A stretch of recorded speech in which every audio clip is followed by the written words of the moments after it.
Hello, welcome to this week's edition of the MMA Freak Fighter of the Week. I am Matthew Salzer, and I'd like to talk.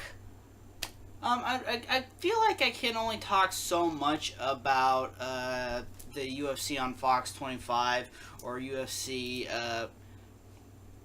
Weidman versus Gastelum. Mainly because to me there just wasn't a lot of depth in terms of known talent. There were certainly some named fighters, Dennis the Menace Bermudez, but I just feel like the only real person that I could talk about is the only fight that I could really talk about is the main event. Even though I did watch from the beginning of the Fox preliminary all the way through. So I'm going to talk about the main event and also the significance of it. So, Fight of the Week is the winner, Chris Weidman. So, this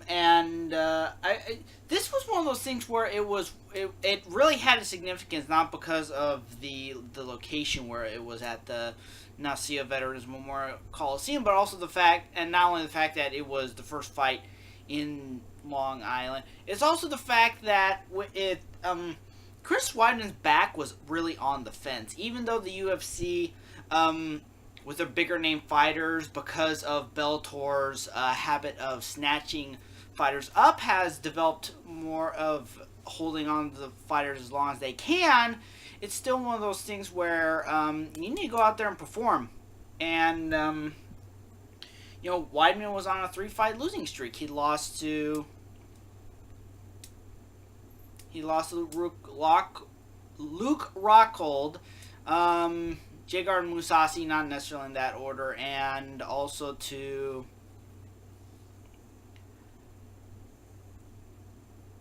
he'd lost to a few people. So his back was really up against the fence. It was glad to see him finally get into the win column. Hopefully he could keep this up. But also there's a significance for Kelvin Gastelum, because essentially I've always thought that at middleweight he could hit a wall. And Weidman's a big middleweight. Weidman is huge, and this is exactly what happened. He hit a wall. I really think he has hit a wall against in middleweight. He had some good moments against Chris Weidman, but there's no doubt that Chris Weidman was winning the fight before that submission happened. So it's one of those things where Gastelum has been campaigning to get a go back down the middleweight, and I think that's definitely in order. I do think that he is eventually going to need to go back down the middleweight or welterweight. That's just how it is. He's built for that weight class, and if he gets a good nutritionist with him, that's good. That's probably Mike Dolce. Something else I figured out. I cannot understand why we haven't really heard of Mike Dolce as of late. He at one point was one of the most sought after nutritionists in MMA, and here he is. He's not he's not talked about that much. So I'm not sure what's going on there. But anyways, so yes, I do think that Gastelum has hit the wall at middleweight. And yeah, I think it's time for him to probably go back down to welterweight. And again, this wasn't from his choice. He admittedly had missed weight quite a few times at welterweight. He just wasn't getting the right I don't think he was even hiring a nutritionist, to be honest. So he needs to hire a nutritionist, get that in line, and get back down to welterweight, where I think he was definitely a contender at middleweight. I mean, that definitely showed that.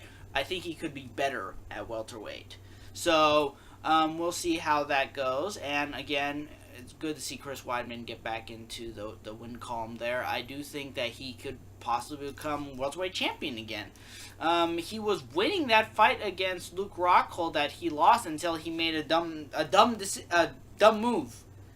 Plain and simple. So he can make it, and not to mention Gegard Mousasi, one of the guys that beat him, is now with Bellator. So that's not going to be a problem there. So yeah, we will see how this goes, and then of course, definitely looking forward to UFC 214. It's actually in I'm in Orange, and Orange is right next to Anaheim, right next to the Honda Center. I'm looking forward to that.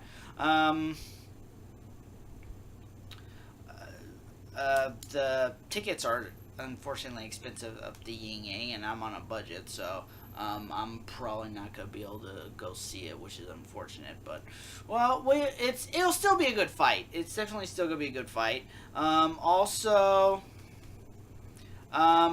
hopefully I could get back onto a regular schedule in terms of the MMA freak shows.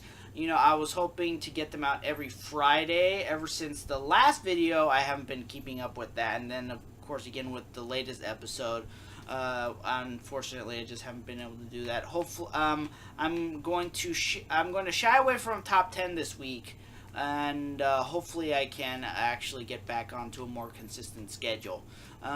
So with that, thank you very much. Again, congrats to Chris Weidman, and I will see you next time.